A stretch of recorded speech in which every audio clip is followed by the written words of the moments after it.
It's Friday Night Writes with the Stop Writing Alone community. I'm Nicole Rivera, and I'm here every single week sharing prompts, exercises, and writing prompt parties for you to be inspired for the whole weekend through. Come on in, bring your notebook, your laptop, or whatever it is you want to write with, because as soon as we get started, you'll be inspired to start scribbling away your weekend. Thanks for coming, and enjoy your Friday Night Writes. This month, we're joined by special guest Brian Mooney, the inventor and creator of all things Storymatic. We're going to start off with an introduction from Brian himself, and then he's going to take us through a fantastic historical fiction story prompt. If you're interested in any of the Storymatic products, please check the show description for the link to get your own. And don't forget, the discount code Brian shared with us in this video is Spring Story. Here we go. Well, I should probably intro myself, huh? Sure. Well, I'm Brian, and I'm in Vermont, and I do Storymatic and that stuff. But I'm also, as much as I can, I've been trying to do my own work. And yesterday, I finished up the final draft of manuscript, and I'm just going to next week I'll start researching to send around to places, and that's a very short novel. It's a little under 40,000 words about she's 11 years old, and her brother has joined the National Guard to help out with flood relief. That's really what he wants to do. But as soon as he joins, he's immediately sent overseas into one of these quagmire situations. And on his way out, he asks her to keep track of everything while he's gone so that he won't miss anything while he's away. And that sends her into trying to be his memory while he's gone. So that's what that's about.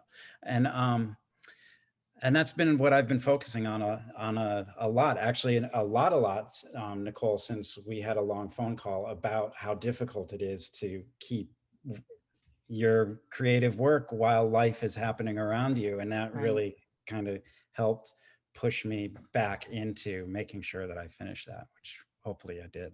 Yay. Yeah. So thank you. Thank you. That's great. That's always wonderful news. Yeah, I was just re-listening to our episode that we did together, and yeah, I asked you like, yeah, but what about Brian the writer? And you were like, oh, yes, let's talk about that for a minute. Yeah, endlessly, because I'll go on and on and on and on. No, it was wonderful because I was like, yeah, this is how I know you. I know you through Storymatic, but of course, there's a writer, in there bursting out. So I'm really excited to hear that you've wrapped on that. That's going to be a lot of fun. Yeah. Very cool. Yeah. So do you want to jump into the prompt? How did things work? Yeah, I think we could jump into the prompt and see. Well, so you said to Jackie that maybe you wanted to try something with like a historical something, or what do you got? Kind of. Well, the thing with the Colonial Williamsburg version, for those of you who aren't familiar with it, it's the Storymatic, but it's set in colonial times. And I worked with Colonial Williamsburg, and it's colonial times, but it kind of skews towards Virginia. And that was out for about 3 years, and it was kind of, I had a conversation with enough people in New England who are like, people won't buy, even the colonial people in New England, they're not going to buy a Colonial Williamsburg thing. And that kind of made me rethink it. And then my contract with Colonial Williamsburg ran out. Okay. But what I discovered in the meantime, where did I put it? When I first started doing Storymatic, hold on just a second. I put it, I don't know where it is. But anyway, I made a horror version called the Horror-matic. And Gosh, hold on. Tell us this? Now we're all on board with this one. Where's Heather today? Horror, and I want it. Exactly. Maybe we would start writing horror after. I think I would just want to pull cards and sit with them and laugh, and then pull some more. And I haven't looked at this in years, and it's horrifying. And I made one copy, at Staples, and this was my one copy of the Horror-matic. And this is the Hold kind it of, up. I mean, it's kind of slasher stuff, but Oh, What is yeah. it? Oh, nice. The one everyone thought was dead. Oh, come on. That is amazing.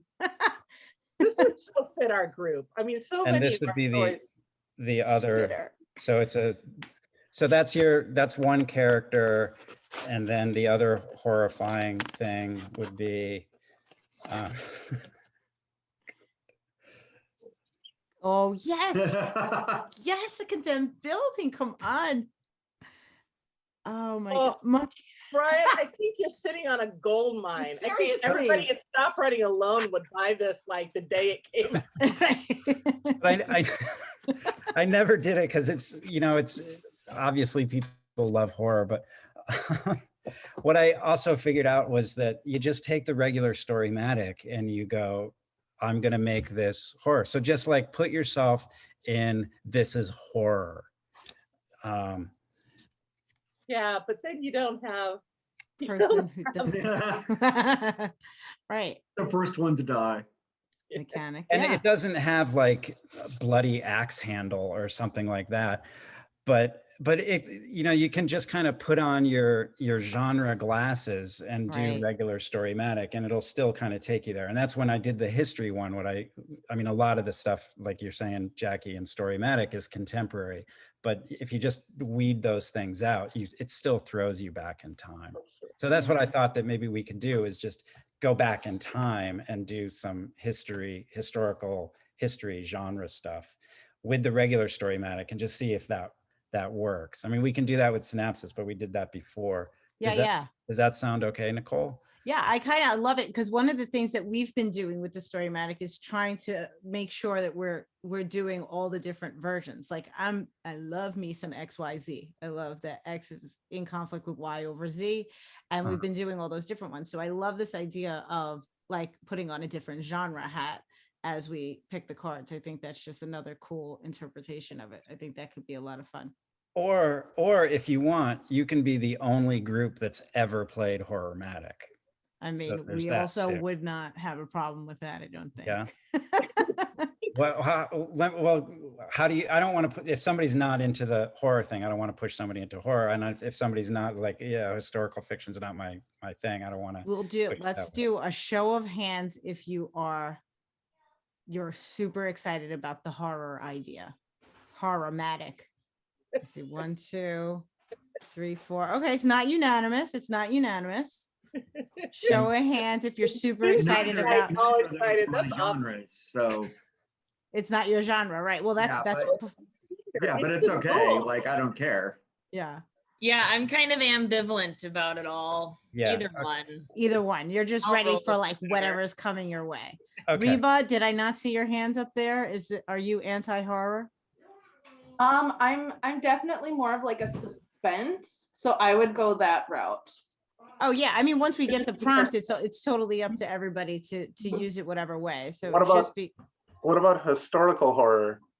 well, that you could put your historical hat on as we receive. Zombies in colonial Williamsburg. There you go. Exactly. Nicole, why don't we do another one? We'll do the Horror-matic some other time, and we can just like, make sure that that's That totally coming works out of for the me as blue well. for people. Yes, we You know, we can would be schedule a fun to- horror-matic. Yeah, to tell people, because like Casey would probably want to come in on it, and some And other people. yeah, that's a They good knew we were idea. doing a horror prompt party. That might be a whole That might different be another crowd. draw.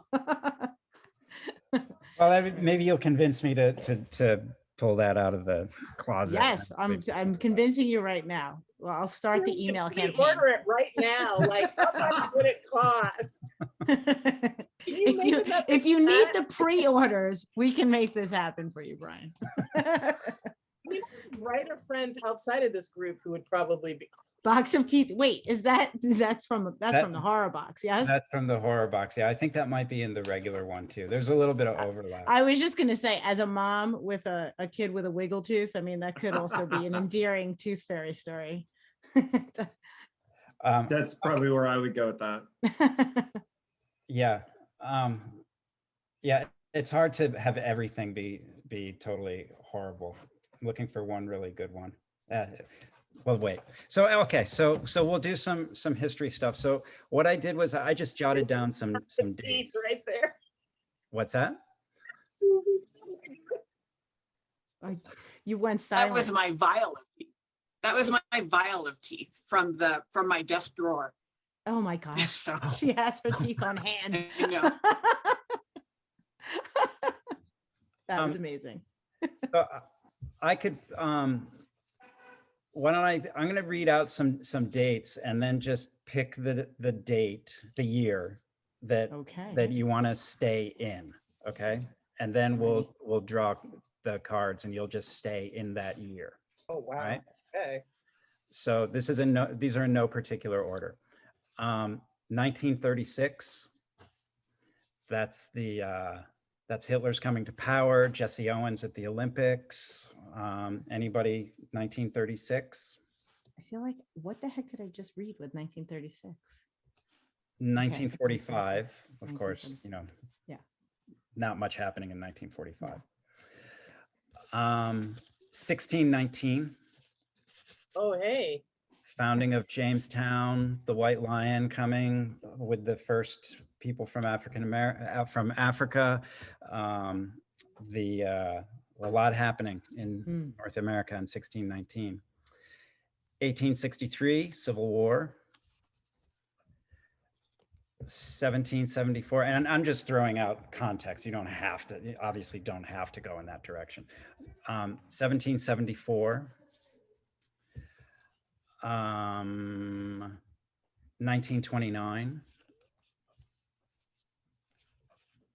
And just when one kind of hits you, is that's where you want to be, just stay there. 1963, last year for Kennedy. 1918, World War I, pandemic. And 1893, Chicago World's Fair, and the kind of the first big depression. So those are some dates that I picked out. Mm-hmm. Does anybody gravitate towards any of those? Is it cheating if I hear my cards and then make my year choice? No, I don't think there's no cheating Because I feel like at all. I could go different ways, and depending on what cards come up, I may feel like that fits in whichever bucket I have here. And I think last time I did cards for each person individually. It wasn't Yeah. one. Yeah, should we do that again? And I'm gonna, as I pick these, I'm just anything contemporary, I'm just gonna sift it out, like winner of reality TV shows. No, I'm sitting here as the historian in the group going, okay, this is making me really anxious now that I've brought it up. Oh, really? A master's in history. And I'm like, I don't know if I can do this in 15 minutes. Yes, Sevy. Yes, Sevy. Oh, 1929. yeah, just it's all first draft, just having fun. Just Exactly. land on a year and just see where you go. I don't really think of my work in terms of years, so this is all weird. Well, think about it this way, John. What does a year really do for us? It gives us, it may determine a setting, a culture, a tone, so it's really just laying sort of a little bit of the world building for you. Yeah. So it's just one more piece of the prompt, whereas Storymatic typically gives us a character and then a piece of story. Now we're just getting also a backdrop. So do with it what you want. It may or may not really drive your story, and you may not have to set it in one of these historical events, but the culture would be different based on, and so the conversations might be different. The dress might be different, if that's stuff that even comes up in your story. Yeah, exactly. I'm just picking years, but that's can be as wide a range as you want. If 1893, what am I supposed to do with 1893? But somewhere between 1870 and 1900 could be interesting to just see where I go with that. Right. Yeah. Okay, so first cards. Chris, do you have a year or a time frame anyway that you're going to kind of operate within? Well, everybody knows that I'm wide ranging, so I was thinking like if I was going to, I guess if I'm gonna narrow one down, it's gonna be like 1936, I think. Yeah. All right. So, okay. And I'm going to give you 2 cards and then just kind of write what is normal for that character for that time period. And then I don't know, in some amount of time that Nicole will tell us, because she's keeping an eye on the clock more than I am. I'll give you another card, and that'll change everything for that character. Okay. So start out with a person who is lost and who also doesn't feel attractive enough. And plop that character into the 30s and just see where you go. Okay. And Reba, how about you? Well, I'm definitely not a history person, so this is going to be fun for me. But I'm looking at 1918, and I think I'm gonna. I'll go with that because that was when the big. So where I live, there was this big fire in 1918, and it basically burned like all of northern Minnesota to the ground. And my grandma and my great grandparents were like the only people in their whole town who survived the fire. So Wow. that's a year that's, you know, in my genes. Wow. That's so There's cool. something to research and write about. Seriously, Yeah. that's really cool. That's great. Okay. So your cards are, Oh, well, perfect. Oh, Wait, what? That's shut awesome. up. Wow. Shut up. That's amazing. and just go really. And oh, you know, I was thinking today when we do prompts, and I do this all the time, usually people just start kind of at the beginning, but you don't have to do that. It doesn't have to be the first word of the story. Jump in at whatever point you happen to jump in. So you, in other words, don't feel like you need to start at the beginning. Start in the middle if you want. Yeah. So just a little something there. And Jackie, how about you? What year or what kind of time period are you thinking of? I think I have to go with 1619. You totally reacted to that. I was hoping you would Well, I pick mean, that. it's the whole 1619 project and everything, right? Right. But I may not do the normal thing with it. I don't know. We'll see what I get. Okay. I mean, I studied this period of time in history quite extensively, so both in Europe and in the colonial period. So Right. Okay. And of course, it doesn't have to be right on the dot, 1619. now you're talking my language.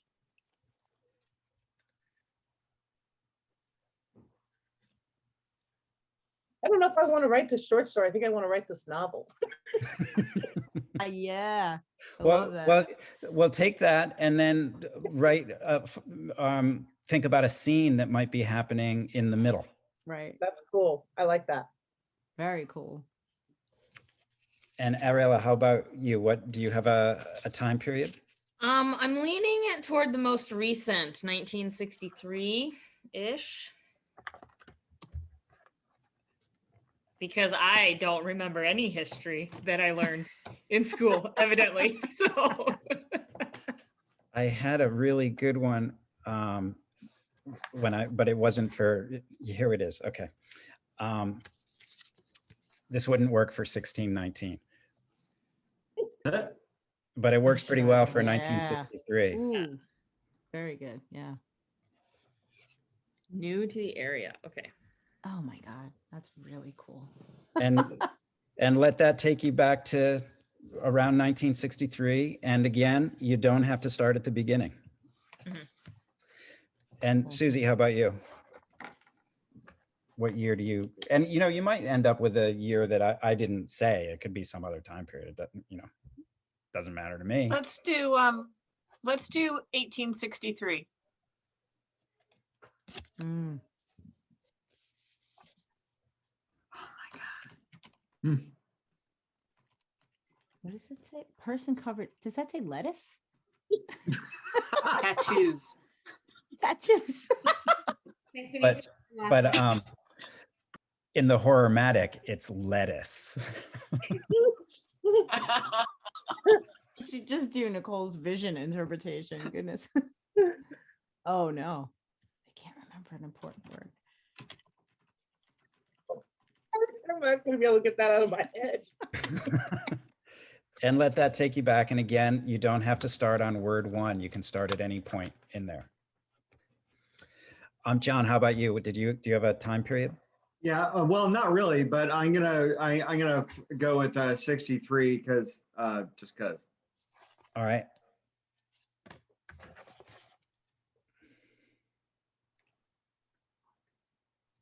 All right. Lifeguard and oh shit. All right. Lifeguard with a grudge Cool. around 1963. There's totally a story there, boy. Definitely. Right. And this is Sevi. Sevi, you came in a little bit late, so it's okay, Sevi. Did you pick a year for? You were here for that part, right? You Yes, heard- yes. Okay. Yes. I'm kind of torn between 3 years, but they're kind of 40 years within each other, relatively.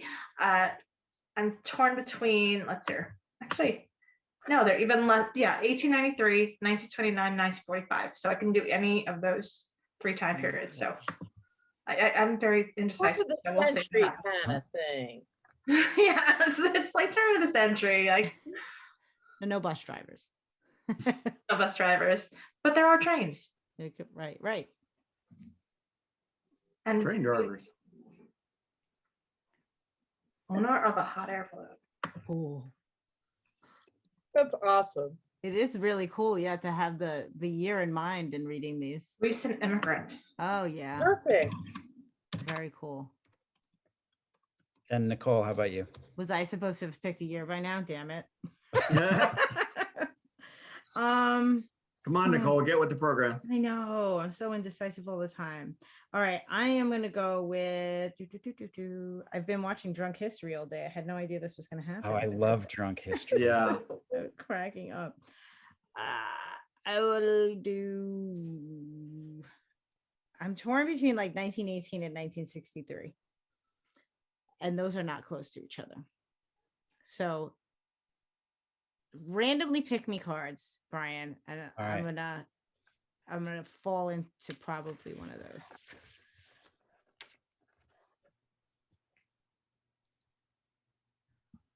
What was it, 1918 and 1963? Yes. Do you know anything about baseball? I mean, I used to. It might still be somewhere in the back of my brain. Professional athlete, okay.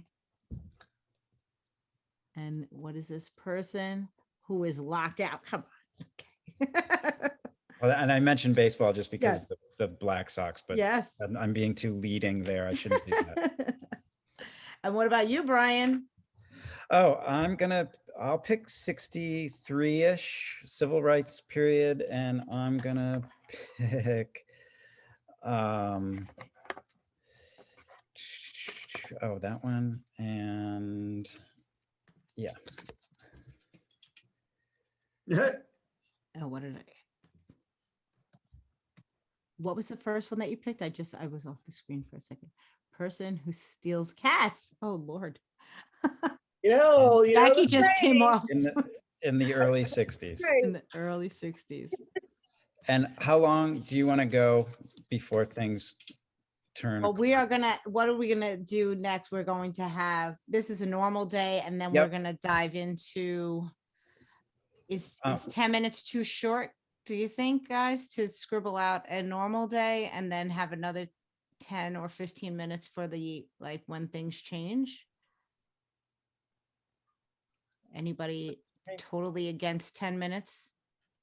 15 would be better, I think. 15 and then 15? Okay. That'll All put us at right. 7. What's that? That'll put us a little after 7. Yeah, I'm worried about reading aloud. Here's what I'm gonna do. I'll do 10 on the first one.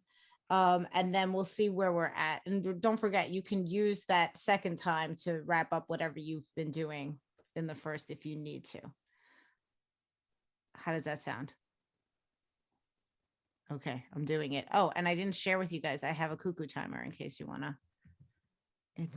the ticking clock in your Ticking face. time bomb. Yeah, here you go. And- And this is you're getting at the normal, your whatever particular normal that might be. It might be a very strange normal, but what the status quo is for that character, and that could be at the beginning. Maybe you're picking up a scene in the middle somewhere, but just get at the normal for that character.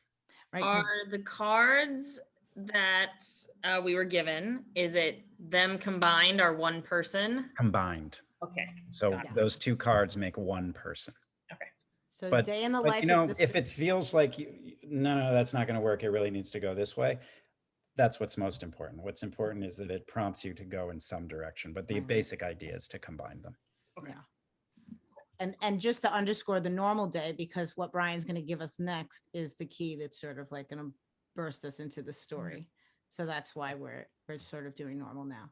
Yeah. Okay, I'm going to mute myself and I'm going to start us with 10 minutes. Happy writing, everybody. That was our 10 minutes. So we are all going to get our. That is so not fair. That is so not fair. Well, you're not done writing yet. You're just going to get more information to then take your now normal day into something that Brian is going to offer us. But it looks like Brian's giving us all some extra time. Who else hasn't returned? Sevi had is to do also that last still time. scribbling. What's that? I had to do that last sentence. Definitely. Okay, so that was the getting at some status quo, establishing the ground. And Chris, remind me what your year was. I have 1936. Okay. Right. And this is the card that changes everything. It's the catalyst that kind of moves it from Act 1 into Act 2.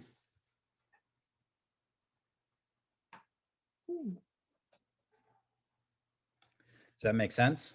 Yep. And Reba, how about you? Remind me what year you were in? 1918.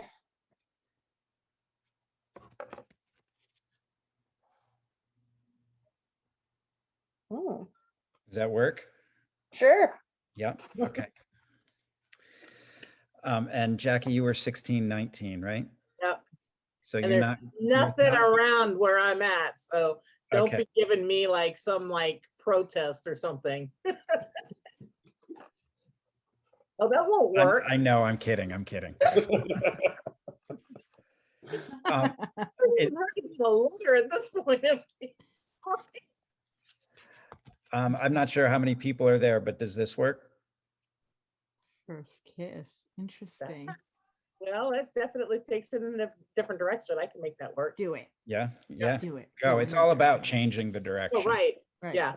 Yeah. And you know, maybe you change direction. You're like, that's not the direction I wanted to go, and I'm going in the original direction. But you glean something from having done that. Yeah, I was still working on the trespasser part, so that'll work. Cool. And Ariella, what was your time frame again? 63.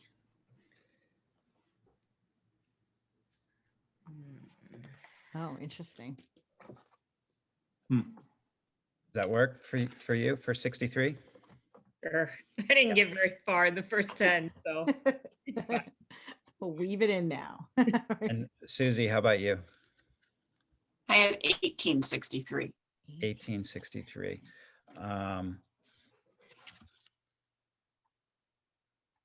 Ooh, wrong side of the tracks. Oh, her wheels are turning. I saw that, Susie. Your wheels started turning like immediately. And Like, John, yeah. you were in the 60s also, right? 63, yeah. Okay. Interesting. Hmm. Does that work, or do you want another one? Yeah, give me another one.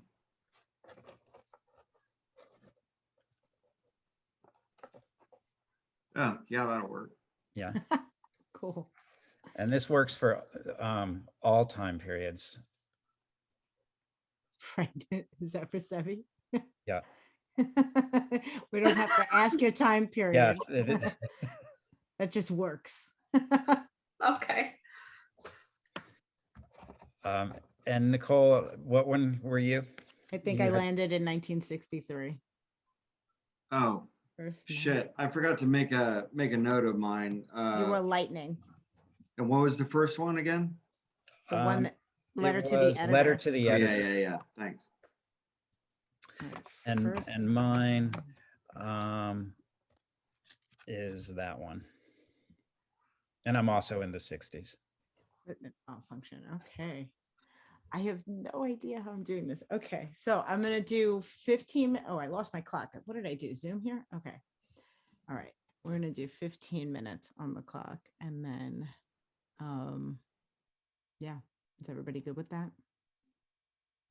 Okay. Here we go. I'm going to mute 15 minutes and happy writing. Good luck, everybody.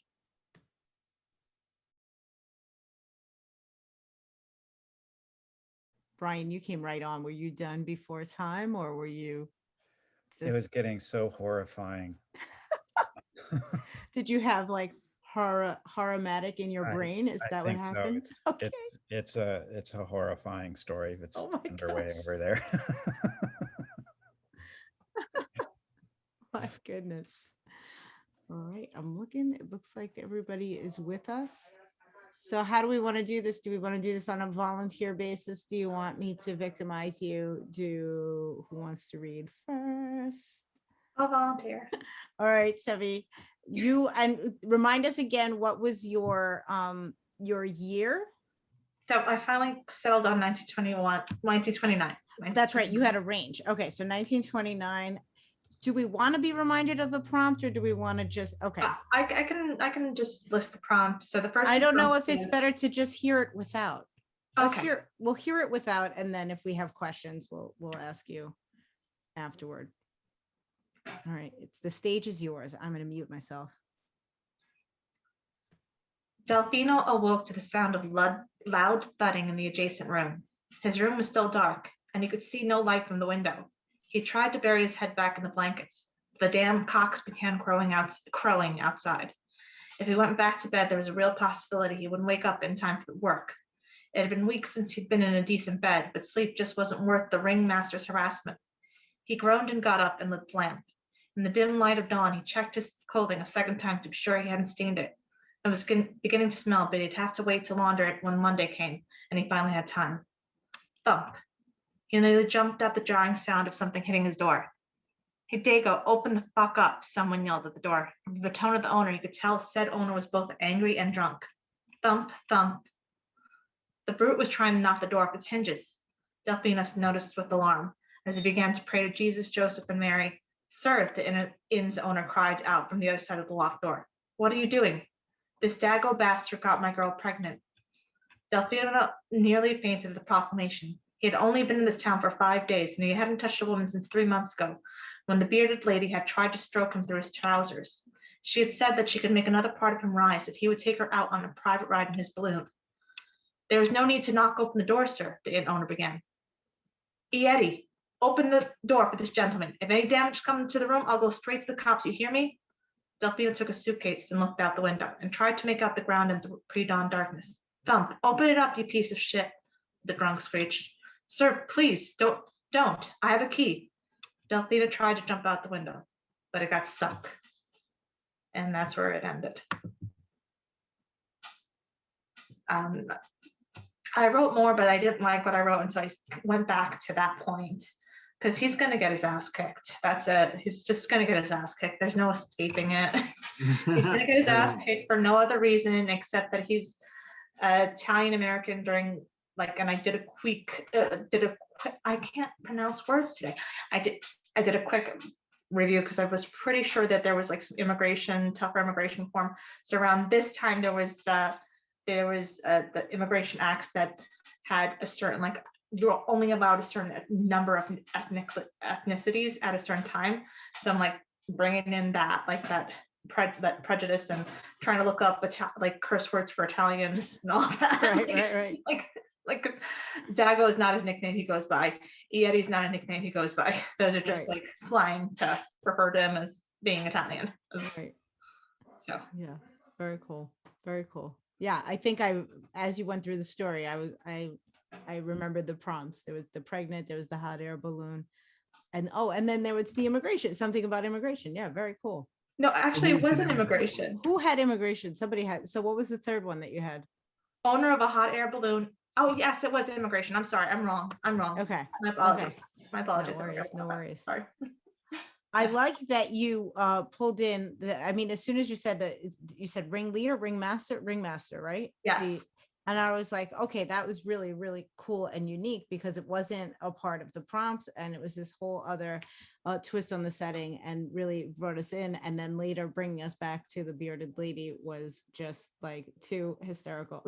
The bearded lady was brilliant. Yeah, I love that. That was brilliant. Yeah. So Where that came from, I couldn't even possibly imagine, but you have one hell of a good imagination. Did 1929 like pull you into circus and sort of freak show, or like how did that? It was like kind of the hot air balloon, and then when the hot air balloon happened, like what could a hot air balloon be associated with? And then I remembered someone who said, this was someone I worked with, who said his grandfather, who was also Italian American, apparently was a strong man in a circus. Okay. So I was like, oh, interesting. Circus. So my brain just did a couple of hops there and was like, oh, he could own a hot air balloon and he could travel with a circus. I love it. Very cool. Huge problem if he has his circus community, and that's such a tight community, and it looks out for its own. And if he's kicked out of that community, he's got a big problem. Right. Yeah. He's still, like, in my head, he's still kind of like not fully accepted in it. That's why he's going to the inn and things. Like he kind of leaves his stuff there because he knows they can't quite know how to use his balloon. But he doesn't really feel comfortable over there. Like doesn't really feel comfortable anywhere because he's still kind of getting used to everything. Whether or not they like, I know like there's, like I know there's like I don't know like actual history. I know there's like a kind of almost like folklore-ish kind of understanding that like sideshow, like the zoo, like not zoo. Oh my God, circus people take care of their own and all that. Yeah. And I don't know how actually true that is. Oh God, because now I'm thinking of every relevant information that I remember of circus people, and not circus people. Yeah, circus people. Okay, sideshow freakery and all that would have been associated with circuses, especially at that point in time. And what was it that the one who was a murderer? I don't know. Was it? I'm sorry, I'm taking up too much time. My apologies. It's okay. I'll put it in the chat. Okay. I'll put it in the chat when I remember what I'm talking about. No, but that's a really good point about the various levels of communities now that you build in there. You have, that he's an immigrant, and that makes him maybe an outsider, but then perhaps the circus makes him, there's a potential unified group there. But if he's going to now work against that, yeah, there's loads of layers of conflict in there. Really, really cool. Yeah. So I'm thinking me on the setting and the circus and everything. Yeah, that's why I was like, where did it come from? Because it was great. It was a really great base to have there. So Sevi, I think it was last week when we had a Happy Campers prompt party, we ended up in this interesting situation where I had people volunteering other people. So since you went first, I would like you to pick who goes next. God, I don't want this to be personal, so I'm going to just do like randomly on my screen, and then she's pretending she doesn't remember where everyone is. Oh, I kind of realized that after I did it. Sorry, John. Oh, me? Yeah. Sorry, John. No worries. Okay. I didn't really like this. What came out of me? Oh shit. John, I just want you're 19. Were you 1963 also? Yeah. And you're okay. I should have asked Sevi, but you're okay with me recording? Did you want me to pause it or just keep going? No, we're fine. Okay, cool. Yeah, I didn't really care for it, but you know, it's okay. It's all good. I could turn this into something, but that said, this is like well outside my comfort zone. Um, That's the whole point. yeah, I guess so. Okay, the pool stood empty, its surface undisturbed by any human presence. Smooth as glass, Richard thought, just the way I like it. He had about 15 minutes to enjoy the quiet and serenity, and then the people would show up. People were fine in small doses, of course. Family was fine, going to clubs was fine, just so long as they aren't playing that jazz crap. It was surprising that Richard had taken this particular job, but he hadn't known how much he disliked people until he'd been in a few crowds. A few busy summers, that really cemented it. And as if on cue, they started shuffling in. They were the unwashed masses, humanity that had nothing better to do than leave their flakes of skin in his pool, their towels on his benches, their trash on his tables. It seemed like a happy crowd that day. Person after person filed through the gate. Happy, smiling people. Some were even laughing. Tweet came the whistle. Time to get in the pool. Richard didn't like the whistle either, but it was the only way to get people's attention. It was the only thing they paid attention to other than their own miserable lives. Shortly after the whistle blew, another patron came in. This person was different, though. This person had the wrong color skin. Everyone who entered before him was white, had some shade of white skin. This one looked black. Richard's guts tightened. There was something wrong with this situation. Didn't those people have their own pools? Why was this person here? Didn't he know? He kept an eye on the dark-skinned man as he slipped into the pool. He looked like a baby Ruth bobbing in the water, a candy bar surrounded by an invisible force as the other patrons avoided him. Richard perched in his lifeguard tower. He waited for the inevitable trouble. That was the thing about this job. It was deadly boring. Someone, somewhere, probably his father at the dinner table, had said, combat is 99% sheer boredom, followed by 1% sheer terror. Lifeguarding was like that. Only the ratios were different, if only because people were stupid, are stupid. They're always taking strange risks like splashing when it wasn't allowed and diving into the shallow end. It was always Richard to pick up the pieces. But right now, the people were laughing, happy, and Richard was content perched in his tower. He waited for the inevitable trouble. Lightning flashed in the distance. Located in a plain near Austin, Texas, shortly after which the famed Texas Hill Country began, anyone on duty could see for miles in nearly any direction. Storm coming, Richard thought. Before that happened, though, another storm is brewing at the pool. Warm water and laughing people made for strange bedfellows. Richard watched the dark-skinned man.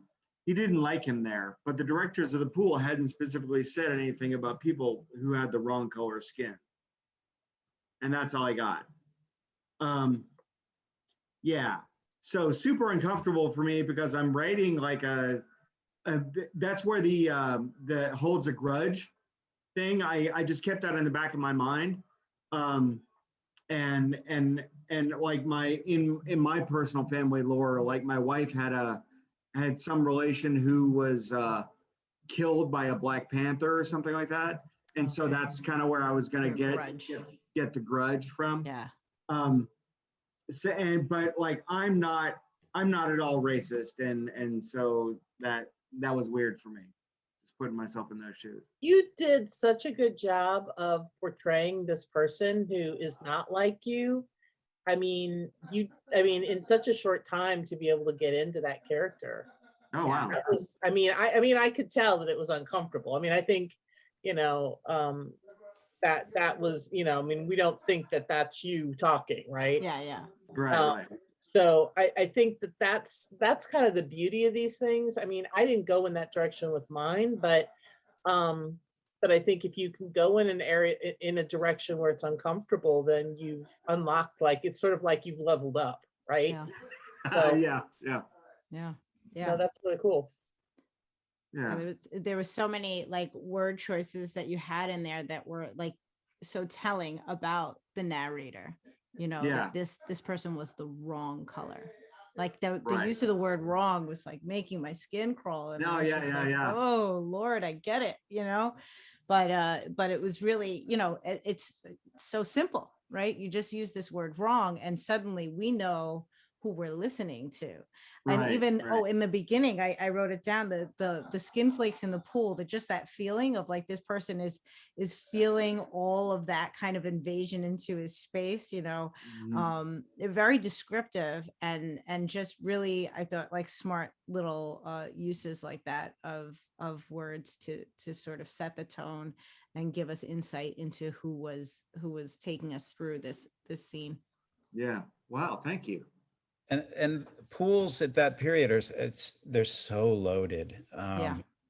And I've heard so many stories of pool situations. I have a good friend who grew up in Cairo, Illinois, where they were forced to segregate the pool. And Yeah. so they said, okay. And they invited all of the Black residents to come to the desegregation of the pool. And then they filled it with concrete. So Oh, nobody shit. could use the pool. It's a really, really, there's a lot of stuff. And so your narrator or your character is interesting because he's not meeting the person and prohibiting them from coming in. Right. But there's Yeah. the sense that whoever is above that person is going to say, you can't do that. And so he might, whatever he's feeling, it feels like you're heading in a direction where that character is going to be put to the test. Yeah. Yeah. And that's kept really waiting for trouble, right? Waiting yeah, for the trouble to yeah. start. That you know, he might harbor whatever feelings he has, but he has yet to act. He hasn't kicked the person out, but that's where it feels like it's going. And what's he going to do at that point? And that's really interesting. Could be a powerful story. Yeah. Faced Thank with you. that decision in that moment. Yeah. Thank you. I heard it. There's a guy, he's an artist. He died not too long ago and he's in his 80s and he was on a little league team and they won the championship. He was the one Black kid on the little league team. And this is like 1950, whatever, 60, whatever. And they threw the victory party at the pool and all of the other kids, they're all in their little league uniforms. He had to sit outside the fence. And then the coaches, after a while, they would bring the food out to him, and it was just this horrible experience for this kid that the person, the adult that he grew into had to, you know, that was a big theme for the rest of his life, because they eventually let the kid in. They put him on a raft. The lifeguard put him on a raft and floated him around the pool once and told him he couldn't touch the water because they drained the pool if he touched the water. It's so messed up. And you have a character who is right at the nexus of these things. Yeah. Yeah. Really Thank you. Yeah, I was going to say the same thing, Brian, what you said. Where I live, I'm in St. Louis, but I'm in a community within the county, which is Webster Groves, which is a relatively white neighborhood. And back in the 60s, they built a brand new pool, you know, big, exciting pool. And then just like what you said, they had to allow the north part of the city and then the neighboring community were black neighborhoods, and they were supposed to allow them in. And they said, nope, we're just going to close our brand new pool.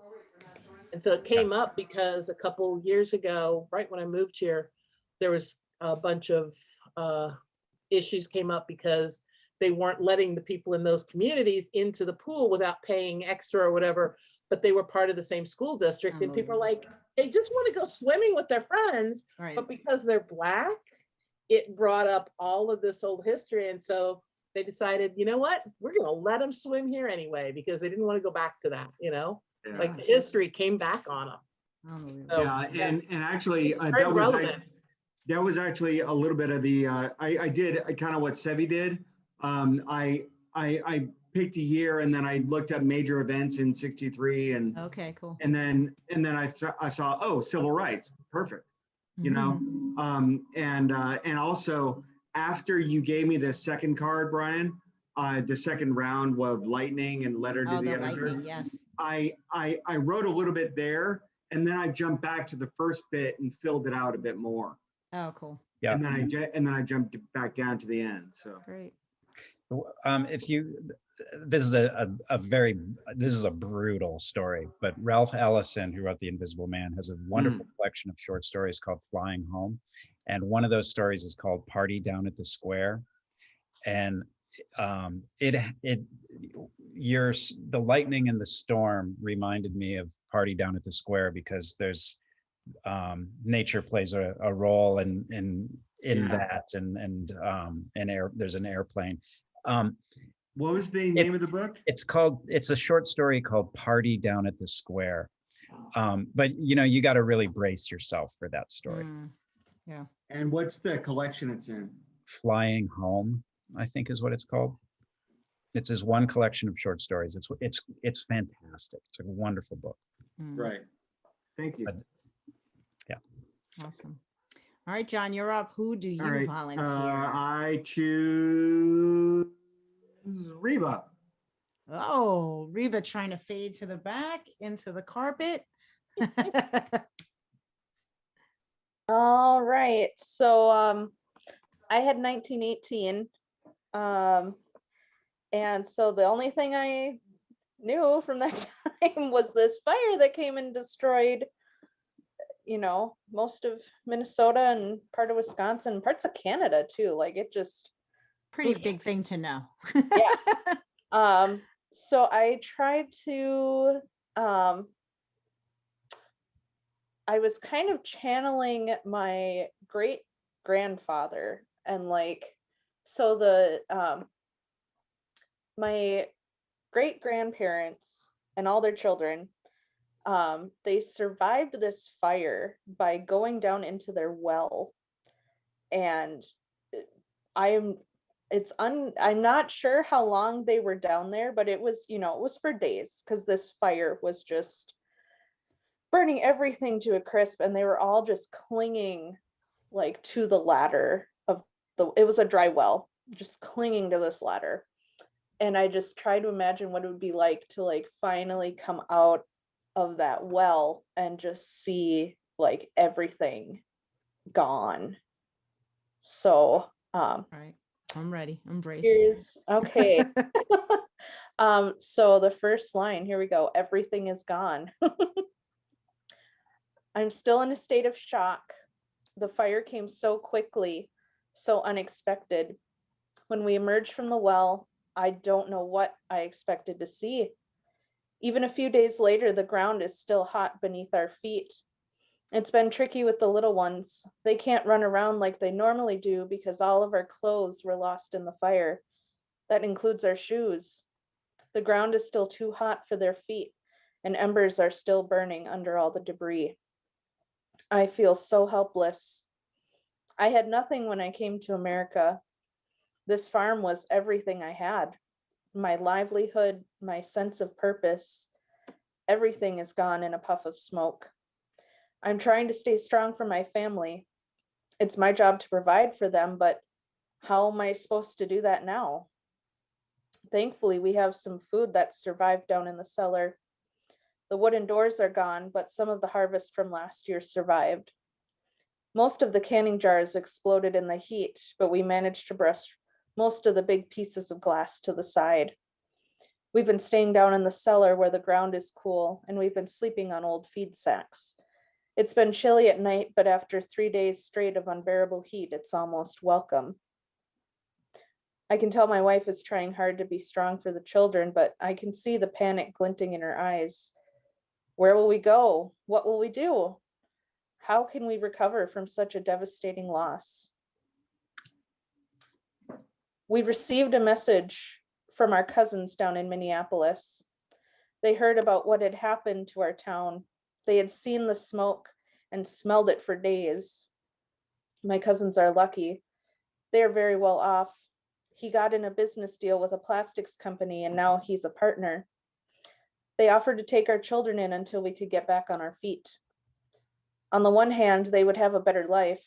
They could go to the best schools, have all the food they could ever want.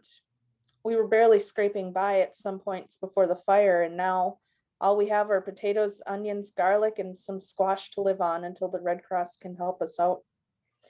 They would have new clothes and definitely shoes that fit their feet. It's hard to keep up with 5 children all constantly growing. They even offered to pay for the train ride for the children. I talked it over with my wife last night. We both agreed that our pride couldn't handle the charity, and we are a family. We need to stick together now more than ever. We need all the hands we can get to rebuild our house and our farm. We can't do it alone, just my wife and I. She's a hard worker, but she still hasn't recovered from when our last child was born. She gets tired very easily. Thankfully, our neighbors are still around, and we are already planning on how to best rebuild our farms. I believe in us. With the combined resources of both our families, we should be able to get back on our feet soon. There are already shoots of grass starting to grow up out of the ashes. The trees are growing new branches. Everything is going back to the way it was, and we will do the same. We've been saving the seeds from the squash, and we can use the potatoes and onions to grow more of the same crops. If we start planting soon, we should be able to get in a harvest before winter comes, at least enough for us to get by. Our apple trees are still standing, but they're in pretty rough shape. Hopefully by next year, they will have healed enough to bear some fruit. We can make it. We just have to take one day at a time. The end. Awesome. Really? Wow. What were your prompts again, Reba? The first ones were survivor and person in mourning. Yes. And then the twist was an offer that is refused. So Okay. I Yeah. mean, that story was so seamlessly your own. It was really hard for me to pick out the prompts because it just felt like it all just came straight from your whole experience. It was beautiful. I loved the impact of the beginning, like even without you telling us everything that you told us, I feel like you painted the picture very clearly right in those first couple of sentences that we could have walked into that story and had the sense of destruction and how these people had hidden the well and everything. It was all right there. And yeah, I mean, I remember the last writing prompt party you were at. Your descriptions are beautiful and so tangible and real, and that last time was like this wonderful family story of cooking and yumminess, but this was really that I felt like I was there. I really felt like I was there, and I think you did a fantastic job with that. Really thanks. good. I like I- world building. I really got the sense of hopelessness and loss from that. But at the same time, there was a lot of exposition and not a lot of stuff happening. Mhm. So, Yeah, Yeah. I mean the worst had already happened. well, yeah, the worst had already happened, but like it would be interesting to have the person in the present moment and also reflecting on what had just happened. Hmm. Yeah. To give us a little bit of a, not a dichotomy, but I don't know what the word is I'm looking for. I don't know.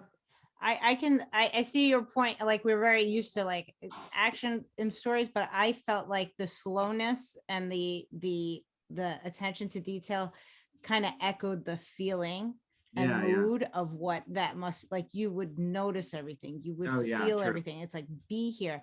And to me, like the real earth-shaking sort of moment was, our pride wouldn't allow us to take the charity. I was like, Yeah. hell no, what? so it is nice to hear that came from the prompt, but also that was a really interesting delve into character, a person who clearly understands the devastation that they're in and Yeah, I still can- makes that choice, had me like asking all these questions like, who are you and why is this not the moment that you would accept the charity? So that I felt like there was so much in there. Without Yeah. it, without me being taken back to the fire and all of that. This was a very heavy sort of moment. So, yeah, I mean, everybody has their own take on things. That was I- great. I have two books and one story. If you're looking for something to read, have you ever read the Hemingway story, Big Two-Hearted River? No. It's one of his best short stories, and it's after a forest fire. And then there's a Dennis Johnson called Train Dreams, which is also has a forest fire in it. And then for the beginning of them crawling out of the ground, and that you're writing about your grandparents, there's The Glass Castle, which might be worth checking out if you aren't familiar with that one. But that, if I remember correctly, that's like a fictionalized memoir of her grandmother. Is that right, Nicole? Yeah. And they're in like they're living underground. But the at the bare minimum, the Hemingway story, where it's his recurring character Nick Adams who's going back to Michigan, and he goes fishing in a forest fire, and it's about renewal, and it's beautiful. Wow. That's great. I would love to just read more and more of that, like Yeah. learning about Yeah. them. That's like, you know, a memoir that's worth reading, right? Because most, or, you know, things, I don't want to say memoir if it's not yours, but you know, that kind of that historical sort of remembrance of something, of a family member like that. Like if you wrote a book that was just stories that were told that way, I would read the whole thing. You know, that's just, it's so vivid, and it's the emotions without, you know, there isn't any action, right? But it's directly, you know, there's no conversation, there's no dialogue, but it's just so vivid. There's And a lot. that's Yeah, there's a so, lot it's almost happening there. lyrical in the way you wrote that. Yeah. So I want to give Reba a chance to pick, but I also want to ask, I know that we're already at like An hour and a half. right? I'm doing my math right. So is there anybody that needs to leave and that can't, you know, that would need to go fast? Okay, Reba, it looks like you might have Sevi's heading out. That's fine, Sevi. I was expecting that from somebody. That's why I was asking. So, but Sevi already read her story. So Reba, it looks like you have free reign from everyone that's remaining, including the man in the box with you who's now hidden. Yeah. So I definitely feel like I could continue on with this and make it like a series of diary entries almost. Yeah. That's kind of the vibe I was going for. So had you ever entertained the idea of writing about this part of your family in this time before sort of stumbling into this? Oh, That's I a love really that. good topic, boy. Yeah, it's real. It's rich. It's so rich. Very cool. All righty. okay, well, I'm gonna pick Chris because Because she always picks Chris. Because he's right here. He's her guy. Go ahead, Chris. And Chris, you were, no, I totally forgot. I thought I remembered your date. What was your date? 1936. Okay. 1936. And I'm just going to tell you the beginning prompts here, just because of what I did right. So the prompts were: a person who is lost and doesn't feel attractive enough. Okay. I couldn't remember who I was. I'd been wandering the country ever since I'd lost my memory. Someone told me I'd been in a fire, that a building had collapsed on me, but I didn't remember any of that. I didn't remember anything except everything that came after. I woke up in the hospital, my face bandaged up. They, the doctors and nurses, said it was a miracle I was alive. They said I should be happy with that the amnesia may even be a blessing in disguise. Until some other people who claimed to be my family, came to visit me, I couldn't understand how they could say that to me. After those visits, I embraced that viewpoint. One of them, a woman who claimed she'd been my wife, showed me a picture of who, or rather what, I used to look like. I was what might be called handsome. I've seen paintings of Greek gods. I suppose Adonis and I may have had some features in common. As soon as I could get the bandages off, I went for it. That was a mistake. The shriek I let out was deafening. I screamed for an eternity, it seemed. Tears burned my already burnt skin. I couldn't understand how anyone would ever be able to love me looking like this. Within a month, the hospital released me. I had nothing but a pair of clothes and shoes they provided me, and a handful of dollars, most of them singed, that I reckon I had in my pocket the day everything changed. And now, I saw the car outside the barn. Somehow these words made sense to me. I saw the man, the guy on the, these words don't make any sense. The guy on the place where the car and the barn were. I saw it, and I was tired and my feet hurt from walking and I needed a rest. I asked the guy in the place where the car and the barn were, if I could rest for a bit. And he had a thing, a metal thing, goes bang, and he pointed it at me and he said, no. He said I should move on, and I was tired and my feet hurt. So I hit him, the guy, and I took the car. Well, you know the rest of this story. I wasn't too hard to find. I was wearing bandages. I looked like a goddamn, what's the word? Egypt, ancient, they wrap their dead in bandages. What's the word? Mummy, that's it. I looked like a goddamn mummy. And King Tut driving a car, easy as pie to find that. Police pulled me over, asked me to show them that this was my car. I couldn't do that. They asked me my name. I can't remember. I told them that. They pulled me out of the car, threw me against it. We tussled. I came away with his thing. Metal goes bang. It went bang. He fell. I guess you didn't see that ending coming, huh? Oh man, I want to say that I love the just the initial, the fire bit being the whole drive to this person feeling unattractive, because I feel like I asked this question of somebody at least once every writing prompt party. Was that your automatic thought when you said somebody doesn't feel attractive, that they were going to be harmed in some way? No. Yeah. So I mean, because that was, I was just really surprised, and I was like, that's a great, I love that, because you're talking about somebody. I saw those cards and I thought self-esteem problem. That's where this is going. But you took it into space of, here's a person who can look at a picture and say, that's what I look like, and now I don't feel attractive. And I love just that. To me, it feels like a twist on it when it makes perfect sense. So it's that was a really beautiful thing. And then your way of demonstrating his his amnesia or whatever he's dealing with was really quite wonderful. All of these, the metal thing, and it goes bang, and what is it, and just taking us through it, whereas readers, we're so clear, but we're also rooting for him to get to the words. As always, Chris, really, really cool story plot line, but the descriptions just take us into the mind of yet another very intriguing character. I really like that. Thanks. Yeah, good stuff.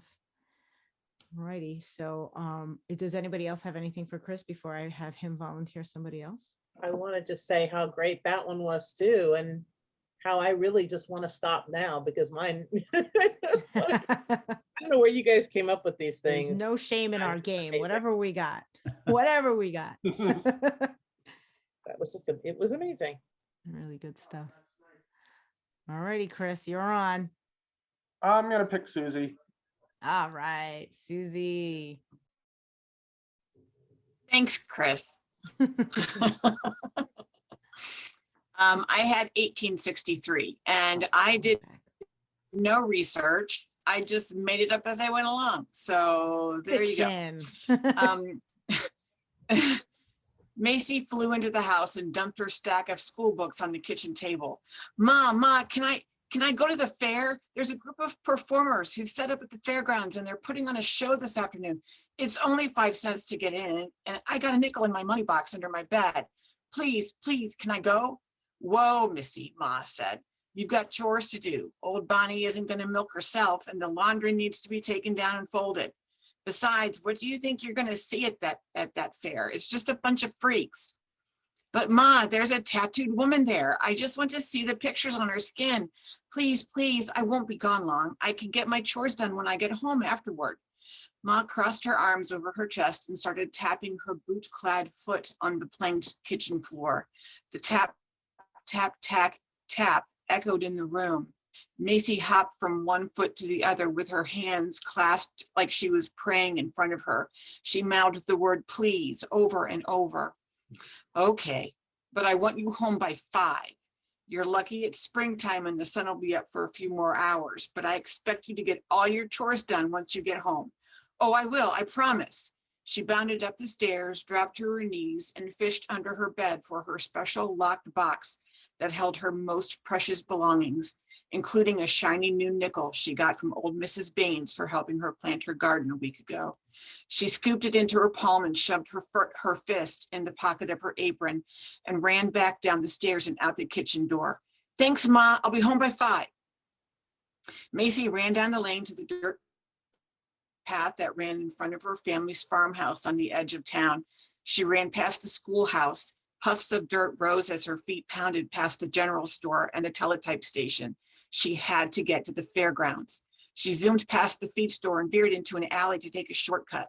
But as soon as she erupted from the passage, she bowled over someone who had been coming from the opposite direction. They both fell ass over tea kettle. Macy landed in a heap next to the water trough, while the other person squealed and cried out in pain. Macy turned over to peek at the person she'd knocked down and was shocked to see a little person dressed in performer's clothes holding her head. Blood trickled through her fingers. Oh no, ma'am, are you okay? Macy ran over to the little person and knelt down beside her. She was shocked to see the woman's skin. The olive-colored tone was decorated with colorful flowers, exotic animals, and other scenes Macy had never seen before. The young girl stared with her mouth wide open. Close your mouth, girl, before you swallow a horsefly, the little person said, and help me get up out of this dirt. Macy gently put her arm around the woman's back and helped her stand. She was in shock. Not only was she helping the tattooed lady, but the lady was smaller than her little brother. How could that be? Was she sick or something? As Macy straightened up, she towered over the little woman. Just then, Mr. Johnson walked around the corner of the store. Macy Brown, you get away from that trollop. What would your mama say if she knew you were hanging around with this performer? Mr. Johnson gripped Macy's arm and started to pull her away. As she looked back, the woman gave her a grin and asked, haven't you forgotten something, child? Mr. Johnson dragged the girl away and was muttering under his breath about how Macy's mama would be furious to find out she was actually talking to this woman.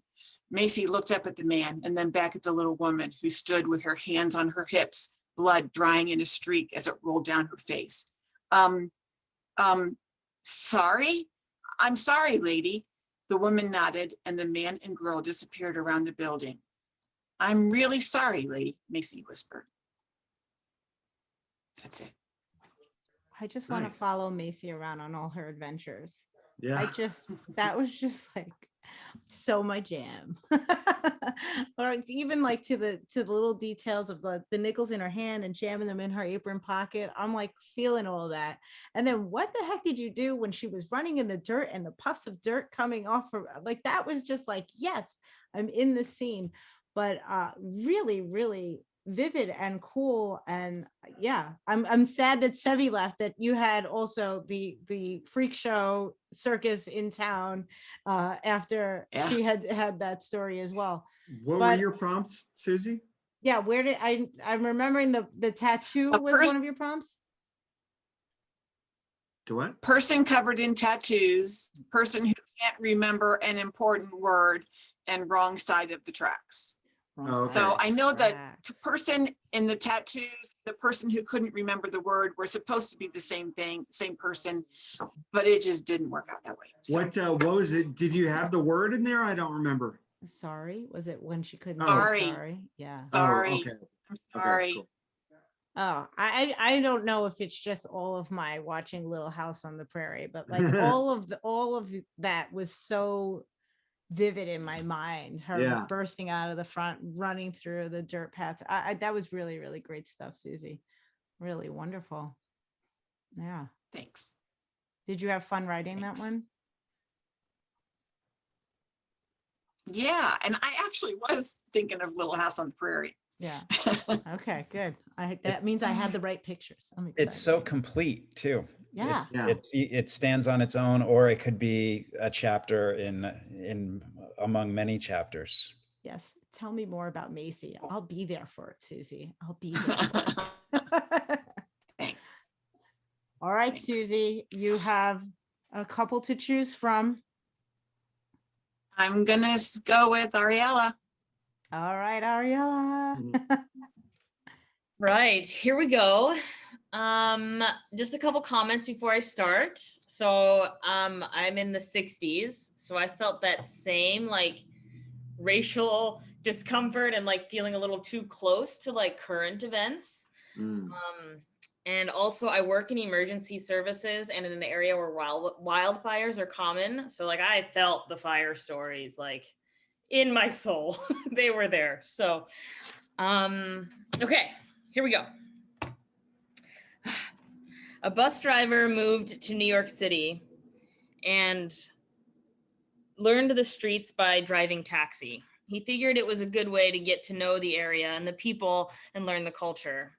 He often took customers' advice on how to get places and pored over maps every night.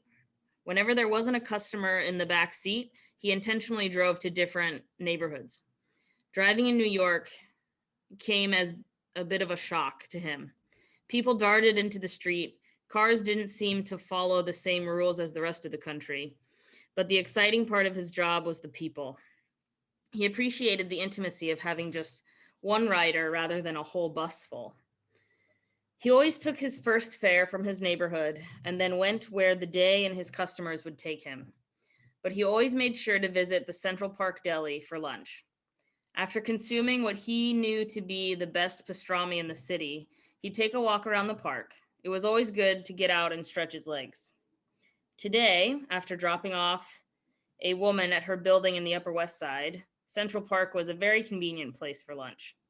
Strolling around, he took in the sounds and smells of the city, growing in confidence that he would make it in the Big Apple. He saw a crowd gathering, but without getting too excited, he realized the crowd was gathering in the direction of where his taxi was parked. It was about time to start heading back anyway, and figured he'd check out the commotion while he was on his way back to his car. The voices got louder with every step, and he realized a protest had begun. These things were beginning to happen more often. He pushed through the crowd and discovered his car had been towed or taken away. I don't know what they did in the 60s. But that's where it ends. I want to ask if was there any nostalgia for you, Ariella, as you were writing about New York City? Okay. How long has it been since you've been in New York? It's been a few years, 3 or 4 years. Oh my goodness. Oh boy. And then of course I'm writing it and I'm like, well, I remember my experience in the 2000s. Right. What was it actually like in the 60s? Right. Yeah. Very cool. Yeah. Yeah, but I like the bus driver who becomes a cab driver using the streets to get to know the city. I think that's really really cool. And That's clever, yeah. Yeah, and that line about enjoying the intimacy of a single passenger versus the big bus. I think that's really really sweet and telling. telling about this person, because there could be a person who was like, I like the anonymity of so Mhm. many people, but this is somebody who desired to know people. So I feel like there's potential there. Did you run out of time, or like did you have thoughts about what was happening with the car, or was that where you wanted to? Well, that was my event, and it was a lot of time issue because I don't know. I was nervous about this like historical fiction and not really knowing. And then I got to like, what's the crowd? And it was either going to be a civil rights protest or a Beatlemania event. Oh, When I had come to. Oh, that could have been fun So I too. was Yeah. kind of Nice. stuck for a minute of like, well, how do I display like the racial tension of the 60s or not? But like a Beatlemania feels so like superficial, but like absolutely cultural. So I had this like paralysis of A analysis. crisis, right? the choice. Yeah. Either one is a great story and timely, right? So cool. Very cool. All righty. I like the Beatlemania. Yeah. Because it would have been so bananas up Right. around Shea Stadium and who knows how far, and all of these other little stories that are happening in that crowd. I mean, that Right. happens all the time anyway, but I'm not familiar with a Beatlemania one. Yeah. Yeah. That's a nice hook. Yeah. And- Because go ahead, Yeah, Brian. my daughter was really into the Beatles for a while, for a few years. So yeah, that would be interesting to read. Yeah, Maybe it'll grow someday. And we'll I see. just saw a really cool story. I don't know if anybody else saw this one about I mean, it's from England, but Ringo had taken a picture of a bunch of teens in a car on the way to a concert, and the teens didn't make it to the show. But now, as an adult, Ringo put together a photo book of his memories, and he found that it's one of his pictures, and he found the teens and retook the photo. And Oh, cool. yeah, it was really cool. So there's a moment of Beatlemania that has like all this story. Like they never made it to the show, but they were next to the car. They saw Ringo in the car, and that was their moment. And it turns out to be not only their story, but Ringo's story. I mean, that's what gave me chills. I was like, oh my gosh, they've always told people this story. The fact that he came and tried to find them to redo it is just like, how cool is that all these years later? So yeah, I think, it's interesting. Like you said, Ariella, it's, the talk of the civil rights and everything is very timely right now. So I think as writers, sometimes we feel a responsibility to sort of show up for the world is where it is. And that can lead to this analysis paralysis and say, I'm feeling one thing, but I feel like maybe this is the right thing to do. And here in this moment, it could have been that the Beatlemania was like where your heart and muse wanted to go, and just let yourself play when that happens. There's always time for us to show up when we know we have the story that is going to speak that truth.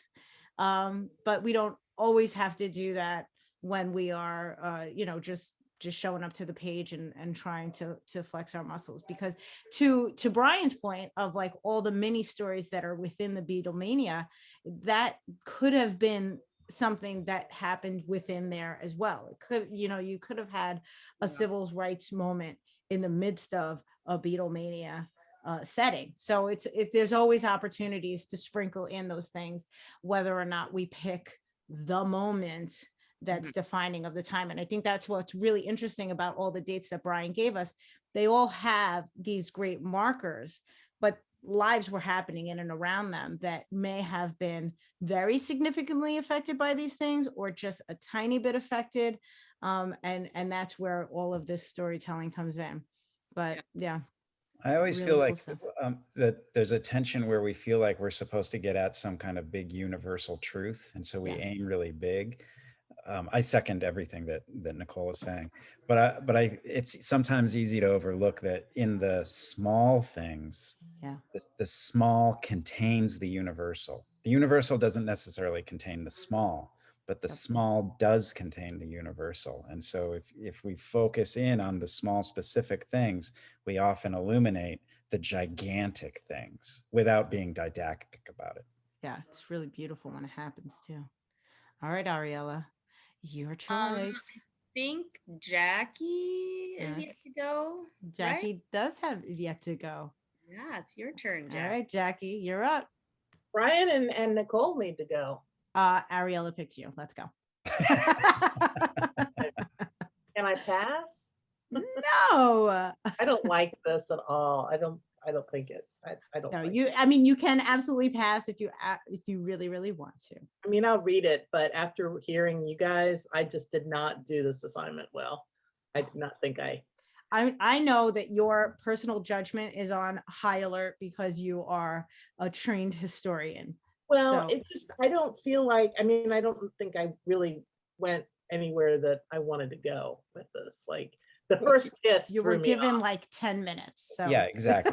Exactly. It's not an assignment, and you had about 10 minutes. you So- had about 10 minutes. All right. He had never expected this to happen. Getting on that ship was supposed to be freedom. Freedom from being told what to think and how to worship, but most of all, freedom from the threat of prison where they had thrown his father for not conforming. They called people like his family dissenters and heretics. James thought of himself as a warrior, someone who would stand up for his faith against all enemies. When the opportunity to book passage to the New World came about, thanks to a wealthy cousin who knew their days were numbered if they remained in England, James's parents had jumped at the chance. And although it was a miserable journey in which half the passengers fell ill and many of them died, including both of his parents, James managed to escape a watery grave. Here on fertile new soil, without an enemy in sight, he would find his fortune and help to establish a new community of people like himself. They would have challenges, he knew, from both the wilderness of the territory and the people who already called it home. But the warrior in him knew that he could succeed in this holy endeavor where other colonists who had come before had failed. It had been a beautiful spring morning with few clouds in the sky. The trees had already begun leafing out and the grass in the meadow was already knee-high.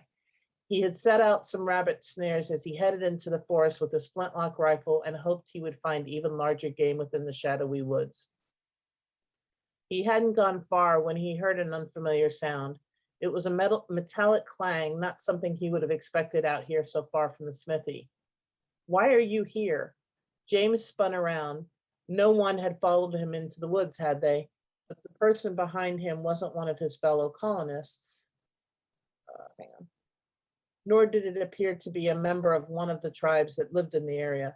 He hadn't had much interaction with them, but he had seen them watching him and the others and had heard stories from their settlements, from his settlements leaders.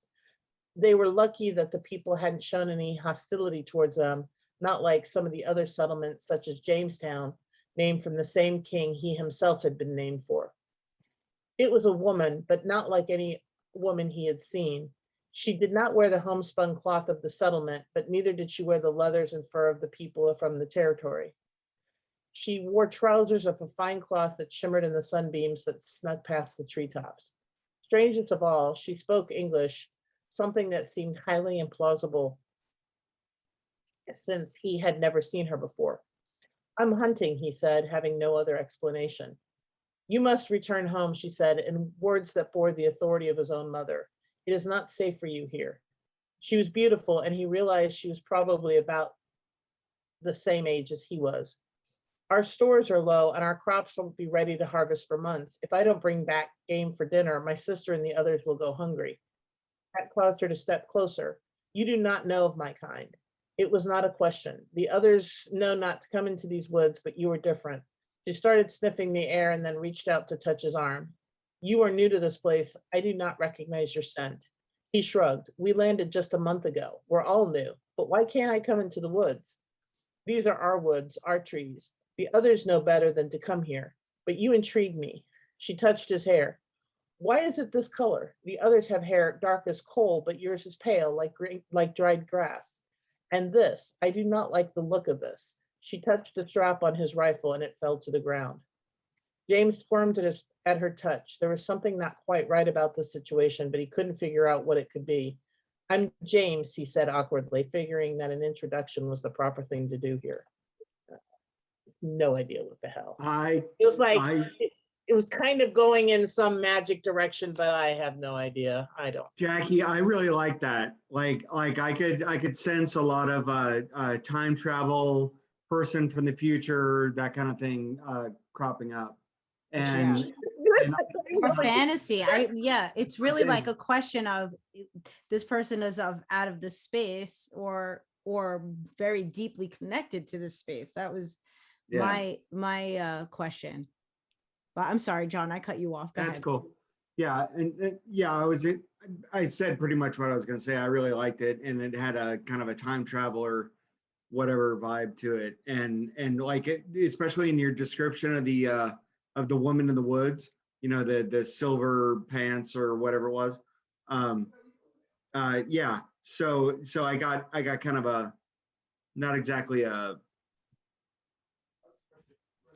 I don't know, but it felt like speculative fiction to me, which I love. So Yeah, there's something really powerful about that woman, even when she says, you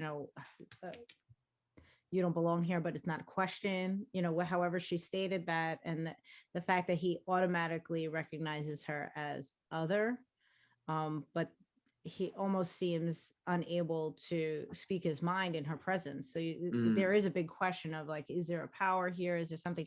And when she touches the strap of the gun and it just sort of falls, that also is like adding to this power. But all the little details too of like, Jamestown, which was named after the same king I was, and just hearkening back to all of these things of him being a warrior, a very strong, in his mind, a very strong, powerful person coming to this new space and this new land. And then all of that seems stripped away in the presence of whoever this is. So it's like, we're really, I felt very much on like the edge of my seat about who is this, and is she trying to protect him, protect the land, there's just like so many great questions I feel like coming up right in this moment. So yeah, really, if you can answer any of them, that would be great. That's the problem. Like, I was going okay, and then he gives me first kiss, and I'm like, I sure as hell don't want to have this dude kissing some Indian woman, like that's not my jam. Right? Like, oh hey, there's this girl in the woods, right? Like, I mean, and I didn't even want to deal with the sort of the tropes of the colonists and the Indian. yeah. Other than I needed to address this person being here, and I was like, how do I do this and not be disrespectful or in like a short amount of time, right? So I'm just like, oh, sorry. what my prompts were, and I didn't quite stick to it. It was prisoner of war and trespasser. And so initially I was going to have him be the prisoner of war, but then I was like, oh no, I need him to be younger if it's first kiss. So I switched that around a little bit. And then first kiss was the thing that threw me off. I like that you have it adjacent to Jamestown, and which allows you to take all kinds of freedom. And there's so much history around that time, and with Roanoke, and something that's adjacent to, you can just make up whatever you want. Right. Well, and I mean, Jamestown, I mean, like, I was like, there was a massacre right around this time, and I didn't want to deal with that, right? And I didn't want there to be hostile Indians in the story because he wouldn't have gone in the woods, right? I needed a plausible reason for him to go out there by himself as like a teenage kid. So like, he couldn't have been that afraid. Yeah, doing things adjacent means that you can take the mood and the atmosphere of everything, but you're not bound by the facts of anything because it's adjacent to. Here's a different one for you. Awesome. Nobody wants to talk about. Oh, there you go. So maybe that'll interesting. Be better than first kiss. I mean, I don't necessarily say that what I wrote was terrible. I just, it's like I wrote down into a hole, right? Like, I don't know what I would do with this. That's where I'm just sort of like, you have to give it time. This is one of those things that I feel like, for me, this woman is a powerful like seed in my brain. So I can imagine that she may come back to you at some point. Like this little story, you'll have a moment a couple of months from now and be like, what about those people in the woods? And I think I know what I want to do with them. But you did so much in the time right there. You really did set, you know, a whole new mystery out there. It's very cool. All right, Jackie, you got two choices. Which way are you going? Well, I feel like I'm sort of guilty for a lot of this, so I want Brian to go. Because I've been pushing on this for a while. This would be the one time that I didn't go last. Go ahead, Brian. I know. No, it's not on you, Jackie. Everyone had the opportunity. Go ahead, Brian. I ended up it deteriorated into a whole bunch of notes about things that might happen, but it starts out like actual writing. And this is in the 60s also. Jerome roamed the neighborhood looking for cats. He was 18, and this was the summer between high school and college, and he landed a plum internship at Bausch and Lomb in their testing department. As an incoming science major at Cornell, he knew this was the first step in a long career. First, the internship at B&L, then Cornell and their excellent optics program. Next, some graduate work in electrical engineering. And voila, a huge job with an even huger salary and endless opportunity. It was all unrolling before him. And it was his plan. This wasn't a plan created for him by his parents or anything like that. This was him laying out his future and seeing it resolve with him retired, leaving millions of dollars in treasury bills and annuities to his grandchildren, and his as yet uninvented patents to his great-grandchildren. And when he died, they would name streets after him and wings of universities, and if he was lucky, an airport. But it all started with bagging 10 cats from this neighborhood so they could be tied down and have experimental drugs dripped into their eyes. And then they would be euthanized and their eyes scooped out with what Billy Lambert, the bespectacled and self-proclaimed lab rat, called the watermelon baller, which upon inspecting his mother's pantry after landing the internship was an extremely accurate description. It was neat, easy, and effective. Jerome's job then was this: search neighborhoods for cats, catch the cats, bring them to the lab, help Billy strap them onto what Billy called the table, and watch Billy and the others drip a green viscous liquid into their eyes and then leave the room while Jerome used the melon baller. They were trying to cure a rare eye disease. And then it turned into notes where it all comes back to haunt him eventually. Okay, now I do remember you saying it got pretty horrific, and you delivered. That was horrible. I can see Reba's face, but she was making that face. She's got the cat. And here it is close up. And my cat was howling in the background. I had to mute. I just want to say, last night we had our critique group, and Sevi, what we were talking about stuff, and Sevi mentioned the documentary on Netflix, Don't Fuck with Cats. And I was like, what is this? And I went to go watch it, and I just like blew off my whole writing window for like 3 hours watching. It's a 3-episode thing, and your story just brought back the pain of that. You all back. Exactly. So, as soon as I saw his card stealing cats, I was like, oh no, we're going there. We're going there. So I want to say that initially I really did love Jerome. I love his imagination. I love how he's all of those beautiful plans that he built out with such until detail. He started stealing cats. And then, then he turned like what the price that he was paying for all this, but really, really cool characterization right in that moment of like all the little, what was it? Oh, and if he was lucky, an airport would be named after him. I love that little line. I love that part. And you made the table sound so damn ominous. I mean, the melon baller thing it was like, oh God, yeah, that's totally good and accurate. But then what Billy called the table. I was like, oh God, he just called it a table. And I can totally, the way you said it, Brian, I can totally see it. The quotes in capitals. Right. It's a title. The table. Yeah. I don't know if you could see it too, but Reba just covered our cat's ears while you were discussing the table. Don't listen. Sorry, was just gonna say, I grew I up with a felt lot like of I needed cats. I like go cats. and cover my kid's ear. With your first sentence too, Reba goes, "Oh no." Right, exactly. There are a lot of cat lovers in this room right here, so I'm sure that was extra cringy. Well, he gets his comeuppance later on. So. Right. Oh, does he? But that's in your list. Oh yeah, I made a lot of notes about what happens to Billy, and then Jerome ends up shelving his plan so that he can replace Billy, and then it it just got horrible. like It just got even more horrifying. horrible.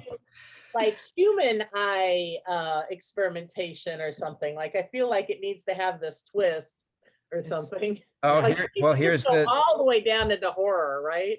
Here's the twist. The internship, these are my notes. Internship relies on Billy's evaluation and a promise to hook him up with a famous professor at Cornell. But Jerome flinches with the baller and fears that all is lost because Billy seems like someone who could really torpedo his dreams. So he panics and he follows Billy home and of course has to kill him. And then life is pretty good. And he gets to go to Cornell, etc. But then years later, when he's a famous inventor, his past comes back because some stupid high school reporter who's doing a project about urban legends has decided to research the famous story of the missing cats. And she calls him to get information, and he freaks out because he thinks the jig is up. So of course he has to get rid of her. And then life is pretty good. Except later on, her body is discovered when they drain a reservoir, and the stupid forensic cops contact him. And of course, by now, he's world famous and has enormous power, and so he can squash the investigation. And then life is pretty good again, until his cat goes missing, and then his dog, and then one of his grandchildren, and then they're all discovered, and they're all blind. Oh, yeah. And just remember, everybody, we did not do the horror story of We that. did not choose horror-matic today. Yeah, well, he did. Right, exactly. Yeah, honestly, if you haven't seen the documentary now, I feel like you kind of have to. Don't F with cats. Just to balance Wow. things out. Oh my God. Nicole, what did you do? All right. We'll end Oh, off no. with this. Go, Nicole. 1963. Set the scene. Morning, Ben, Frank says, keys jangling in his hands. Been here long?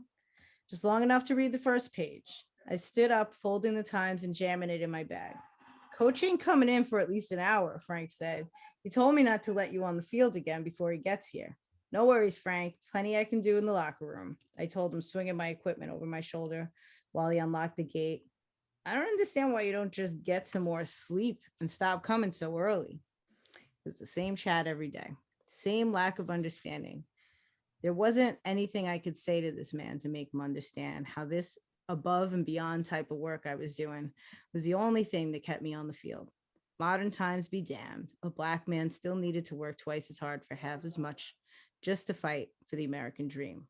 Maybe my little boy wouldn't have to someday. But until then, I'd sit outside, locked doors, people not understanding, no way to explain, for him, for Mason. I remember when I was made the promise. I was 12 years old myself. It was my first night alone. It was 3 days after we buried Grandma, and there wasn't anyone left to watch me while Mom and Pop kept an eye on the shop. It was the only place Black folks could get their food after hours, so it was a staple of the town. Pop put on the radio for me before he left, told me to listen to the game. Listen for Jackie, he said. It's all changing, Benjamin. Ma and I will play it in the shop, but I want you to hear it too. It's time to dream, boy. We'll talk in the morning. I listened to the whole game and dreamed every move, and my dream was in living color because Jackie made me want to see it all. Dream that Mom and Pa's shop could be valued by all, that our people wouldn't be stuck going to just one place, that my family could all be together and not sacrifice the feeding of our people. Yeah, I came to the field early, and yeah, I'm locked out every morning, but at night I'm home with Mason, or he's at my game. He's sitting in the stands. He's seeing it in color, and on the radio he's dreaming while he listens to the Reverend King. I wonder where he will be for his boy. And that's it. have you ever read In the Year of the Boar and Jackie Robinson? I don't think so. It's a young or kind of a middle grade book, and it's Okay. about a 10 or 11-year-old ish, I think, um, Chinese girl who assimilates via Jackie Robinson, and it's Oh, just cool. lovely. And Hmm. I mean, baseball is such a lens through which to view America, and it's a fantastic story of assimilation. Yeah, And that's Jackie cool. Robinson. Yeah, yeah. Very cool. I love me some middle grade. I can totally be for that. Oh my goodness. This was wonderful, guys. This was really fun that everybody had different years and different times and different prompts. There was so much emotion tonight. I know. Yeah, like it's like the gamut. We're all over the place. Yeah. And really rich stuff. I mean, I think the history part, I was skeptical of my own ability because again, like I have history background and I was like, oh God, writing historical fiction on the drop at the drop of a hat is not for the meek or whatever, right? Right. Everybody just really just knocked it out of the park Yeah. for no time to do research or really think it through. Yeah. Really, really cool twist on it, Brian. Thank you so much for giving us that lens to look through. Just using our same old cards, but just having the year is definitely not. I don't think anyone here wrote a story that was outside of the time, right? So, and then that just added so much flavor to everything that we were doing. And for many of us, it dictated, what was going on in the Yeah. story. Which And are and Brian, I want to thank you for the technique of using the years to place the story or whatever. Because like I tend to write a lot of speculative fiction and fantasy stuff, which doesn't really. And I grew up reading that kind of stuff, so I don't think of my stories in terms of place and year and time that exist on Earth, right? But like you're right. If you just think, okay, I'm going to set this in 1957 or whatever, then bang, you have a setting. You have all your world building right there. So that's awesome. Thank you for that. Yeah. Well, thank you. I think that the thinking about history and writing is, I mean, and you guys were saying this, it's so reflective of where we are now, but it is like with Jackie's environment being adjacent to Jamestown. Yeah. When you write historical fiction, it's adjacent to right now, because you're still talking about right now, because the concerns of today are certainly in the concerns that you're going to be bringing about in historical fiction a lot of the time. I wouldn't say all the time, but a lot of the time. And even with speculative fiction or sci-fi or fantasy, that can still happen in some year that you pick that's a little bit in the rearview mirror. Yeah.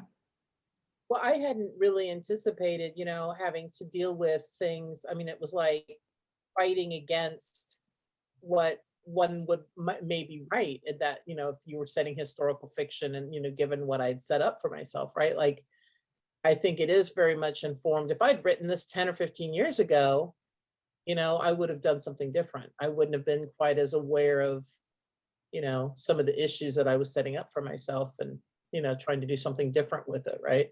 So I think doing the history too is cool because it gives you something different, We're all pretty much writing either something that's completely otherworldly or something that's contemporary, more often than not. Really cool. I can't thank you all enough, and thank you, Brian, for joining us again. I do want to ask everybody if you have any links or anything that you want me to share in the show description for anybody who watches this on YouTube to find more of you. Please put it in the chat so that makes it easier for me later to paste in. Oh, and before we end, we should ask Brian to tell us how we might be able to purchase, or tell us about your product and how we might be able to purchase it. Exactly.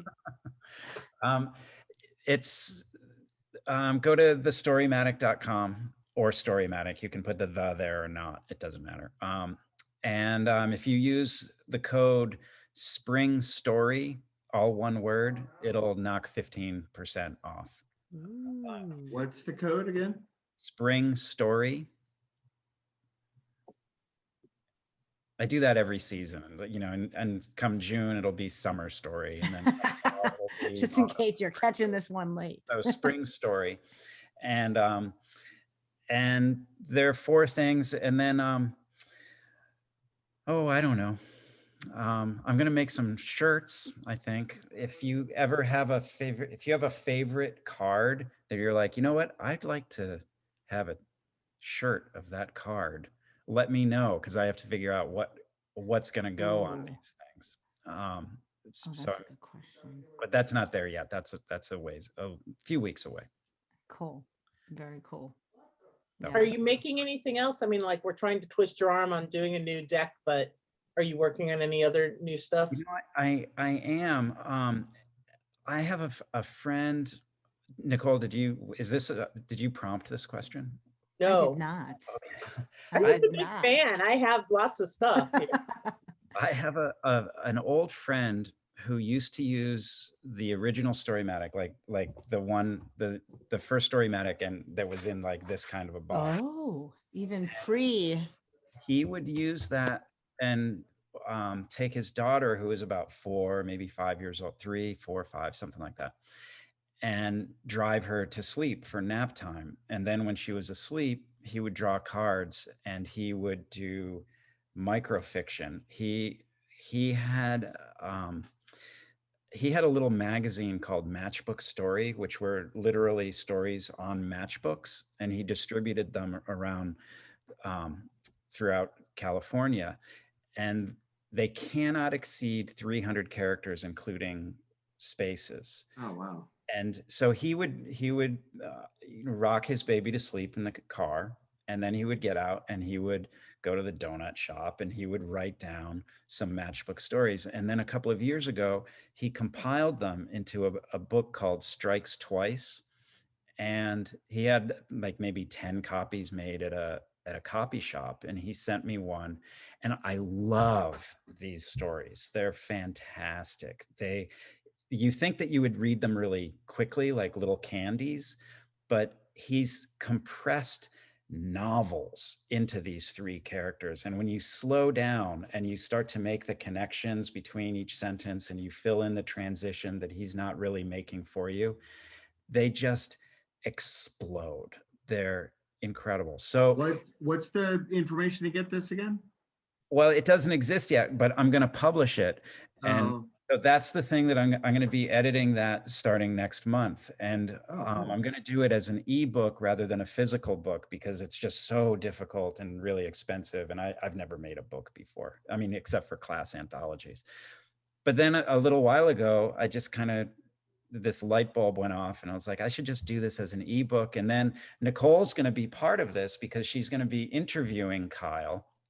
And we're going to have some process things because it's an ebook, and there'll be pictures of his notebook, and we'll like hopefully do some location stuff when he can talk about his locations, and then have conversation about how he wrote these things. They're just these, they're not for everybody, but they're these, I find them some of the absolute best examples of really, really short fiction that I've ever read.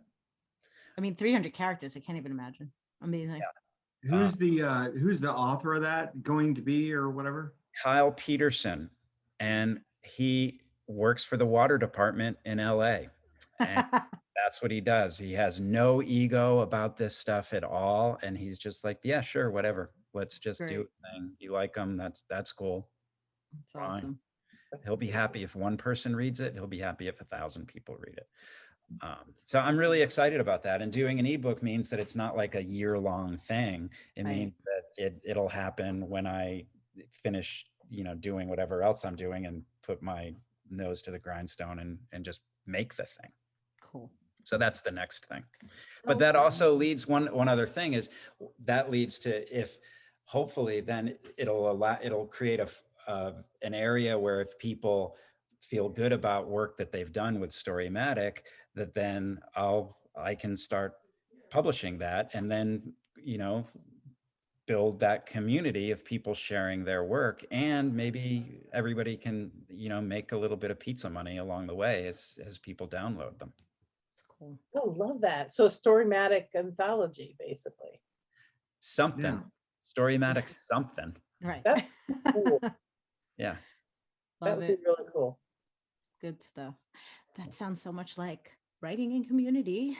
Yeah. Us not writing alone anymore. Yay. Absolutely. All singing my tunes. Love it. Love it. Well, Ah, thank you so much for allowing me to join you guys again. And I'm gonna duck out. You. But thank you so much. And thank you for spending so much time with us, Brian. Thank you for everything. This has been a lot of fun. excellent. Good Have a night. great night. Thank you. Thanks for watching. Don't forget to subscribe, like, and share this video with your writer friends. And if you need anything else from Stop Writing Alone, head to stopwritingalone.com.